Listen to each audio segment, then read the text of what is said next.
Mas então, de que serve aos espíritos seguirem o caminho do bem, se isso não os isenta das penas da vida corporal?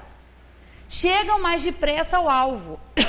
Além disso, as penas da vida são frequentemente a consequência da imperfeição do espírito. Está aí.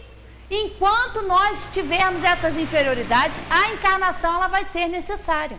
Quando o espírito chega a um ponto em que ele já passou por todas aquelas fases, aqueles estágios em que ele se sublimou, em que o espírito vence essa influência da matéria, não é mais necessário para aquele espírito encarnar. A encarnação é desnecessária. Então ele continua o seu desenvolvimento e a sua atividade, agora não mais precisando de um corpo, mas ele continua a sua evolução em espírito, no plano espiritual, auxiliando aos que ainda precisam. É uma escala, né? A gente sai lá do ponto zero, da ignorância, do simples e do ignorante, e temos uma caminhada enorme até a perfeição. Então, quando nós vencemos, não é mais necessário encarnar, mas o espírito continua trabalhando pelo seu desenvolvimento e também pelo desenvolvimento dos seus irmãos. Aquele, quanto menos imperfeito ele for, menos tormentos sofrerá. Aquele que não for invejoso, nem ciumento, nem avarento ou ambicioso, não passará pelos tormentos que se originam desses defeitos. Isso aqui esclarece muito bem, porque às vezes a gente gosta muito de reclamar, né, das situações que a gente está, a gente reclama muito, a gente se acha um pobre coitado, eu passo tanto, eu sofro tanto, mas nós sofremos pela nossa imperfeição, nós sofremos pela imperfeição dos que convivem conosco. Mas isso é necessário. É nessas oportunidades que a gente tem que acordar, que a gente tem que despertar. Não adianta a gente achar que vai procurar uma religião, que vai procurar o espiritismo ou qualquer outra religião ou filosofia, querendo barganhar, achar que a gente vai fazer tudo que vai seguir todos aqueles preceitos e não vai ter problema, e não vai ter dor, não vai ter aflição. Isso não existe. Nós estamos longe ainda de habitarmos planetas onde o bem prevalece, onde não há ciúme, onde não há inveja. É necessário. Por isso o autoconhecimento, a reforma íntima é tão importante e tão necessária. Não há outro caminho. Por mais que a gente queira escolher aí atalhos, por mais que a gente se desvie do caminho aí que a gente tem que seguir, não adianta, é o único caminho do autoconhecimento. Porque se a gente não trabalha pela nossa reforma íntima, se a gente não se reconhece ciumento, vaidoso, orgulhoso, egoísta, a gente não trabalha a favor. Então é necessário a gente conhecer. Claro que não é uma tarefa fácil, não é não. Ninguém gosta. Por isso, por que a gente se irrita tanto quando alguém aponta um defeito da gente? Porque não é bom. A gente não quer saber daquele lado ruinzinho que a gente tem, a gente não quer saber daquela sujeirinha que a gente bota debaixo do tapete, a gente quer esconder, a gente quer mostrar para o outro que vive muito bem, que é tudo muito bom, que a nossa vida é uma maravilha, mas nós temos problemas. A grama do vizinho não é mais verdinha do que a nossa, não. A gente sempre acha que na casa do outro, no outro não tem problema, que ele vive numa harmonia, que o filho dele não dá desgosto, que é tudo uma... Não é, meus queridos. Todos nós, de uma maneira geral, encarnados num planeta como esse, estamos vivendo e passando por essas situações. Com exceção dos espíritos que já estão... já são superiores, já estão mais esclarecidos e vêm encarnar para nos auxiliar, para mostrar o caminho verdadeiro, aí sim, eles já não passam por tantas dificuldades, mas nós temos sim, né? E não é para a gente desanimar, porque às vezes a gente escuta tudo isso, é tão difícil, eu sou tão inferior, mas nós temos um potencial divino dentro de nós. Nós temos também, não é ficar valorizando o que é de pior em nós, não, é buscar valorizar o bom. Nós temos defeitos e temos qualidades. Temos que potencializar as nossas qualidades e trabalhar os nossos defeitos. Essa é a nossa tarefa. Claro que tem jeito, como o Austin falou, Deus não poderia, a inteligência suprema, causa primária de todas as coisas. Fazer um corpo, permitir que nós tivéssemos um instrumento como o corpo humano, que é uma obra magnífica. O Washington estava falando do corpo que nós temos, do coração com o fígado, que conjunto maravilhoso, tudo funcionando. Quando um órgão começa a dar problema, é um conjunto, todo o sistema é afetado.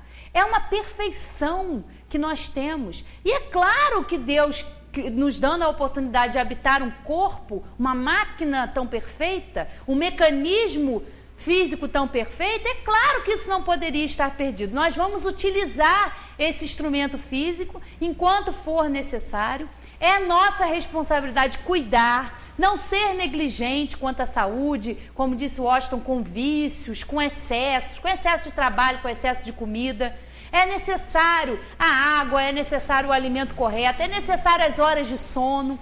Nós temos que cuidar desse instrumento que é precioso para nós, porque esse é um momento importantíssimo para nós. O passado já foi vivido, as experiências já foram vividas e nós estamos aí sofrendo as consequências, mas esse momento é importante. E nós temos que despertar para tudo isso, despertar para essa realidade, entender que nós estamos aqui de passagem, e isso faz toda a diferença para nós, porque essa fé raciocinada, essa fé que questiona, ela não denegrine Deus, ela não faz com que Deus seja menor, não. Sim, o fato de nós questionarmos, o fato de nós estudarmos, de nós pesquisarmos, claro que não. Não há separação entre religião e ciência, claro que não. A ciência, ela avança a cada dia que passa. E a ciência, Deus permite que o homem descubra, porque o homem com a ciência avança em direção às leis de Deus, que são aí trazidas pela filosofia, pela religião. É o estudo das leis de Deus. Então a ciência vai comprovar, é fato. Quantos pesquisadores, quantos psiquiatras já estão com as descobertas científicas descobrindo que há algo mais do que esse corpo, do que a matéria. Que os sentimentos, a inteligência não são atributos do cérebro, são atributos do espírito. E é uma realidade, não porque eu estou falando ou porque o espiritismo nos apresenta, mas é uma realidade, é uma regra, é uma lei de Deus. E nenhum de nós que tem nenhuma má vontade humana, nada pode impedir esse avanço, nada. Nós aqui no nosso desenvolvimento espiritual vamos nos adequando a essa realidade do espírito, que sobrevive, que pré-existe a vida do corpo e sobrevive após a morte, após a desagregação dessa matéria que é o corpo. Nós tivemos exemplos aí agora, estamos aí passando por esse pós-flagelo aí, vendo tudo isso. E é muito sofrido para os nossos irmãos desencarnados que necessitam ainda muito das nossas orações, muito das nossas preces. Eles têm muita dificuldade em entender. Muitos ainda continuam naqueles lugares, sentindo aqueles horrores, pelo simples fato de não compreenderem que a vida continua. E é importante para nós isso, porque a gente muda o nosso ponto de vista, a gente muda a nossa conduta de vida, sabendo que nós não somos daqui. E que tudo que nós fazemos tem consequência, não é morreu e acabou, não. A morte definitivamente não existe. Ela é só um rito de passagem. É quando nós deixamos o corpo, porque esse corpo não tem mais condições, seja pela doença, por um acidente, por um flagelo, esse corpo não dá mais condições, não há mais a vida orgânica ali. Não tem mais a organização daquele sistema, daquele complexo, para o espírito ficar. Então o corpo morre, aquele fluido vital cessa e o espírito deixa aquele corpo e vai para o plano espiritual, continua com o seu trabalho, com o seu desenvolvimento, continua com os seus sentimentos. Isso é muito justo da parte de Deus. Não seria nada justo deixar a gente conviver com aquelas pessoas, nos ensinar que nós devemos nos esforçar para amar os nossos inimigos, para no momento da morte tudo está perdido.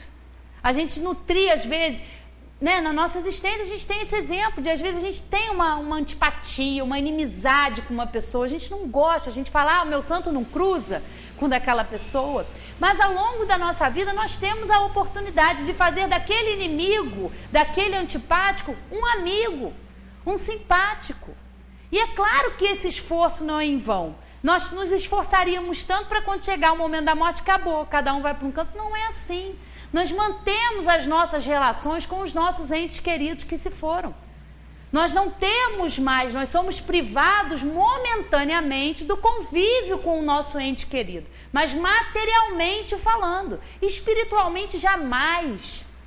A verdadeira afinidade, a verdadeira família, não é a consanguínea, é a espiritual que nós fazemos, né? Eu costumo dizer, família consanguínea é campo de prova. Pai com mãe, com filho, com cunhado, com nora, é confusão na certa. Isso é na nossa casa e na casa do vizinho. Não tem para onde escapar. A gente não pode não ter relações tão complicadas como às vezes a gente tem, mas é aquele núcleo ali que é necessário para nós.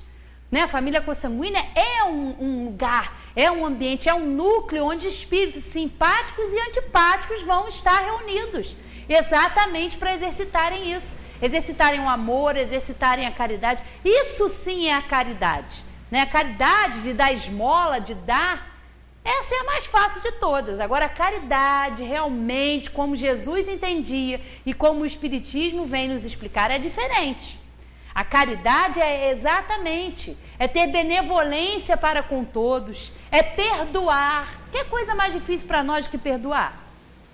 Do que a gente passar por cima do nosso amor próprio, do nosso egoísmo, do nosso orgulho, de achar sempre que a gente está com a razão e perdoar o outro, e entender que o outro também é como nós, né? Nós queremos ser perdoados, mas nós temos que entender que nós vamos ser perdoados na medida em que nós perdoarmos, né? É uma troca.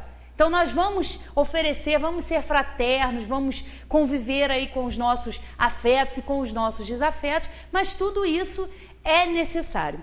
Bom, e a gente continua, esse capítulo aqui continua, quem quiser pode estudar aí no Livro dos Espíritos a partir da questão 132, porque aí fala da finalidade, fala da alma, fala do perispírito. Eu acho que tem um tempo ainda para a gente falar aqui, eu vou pular um pouquinho, porque como o Watson falou do perispírito, é interessante essa questão.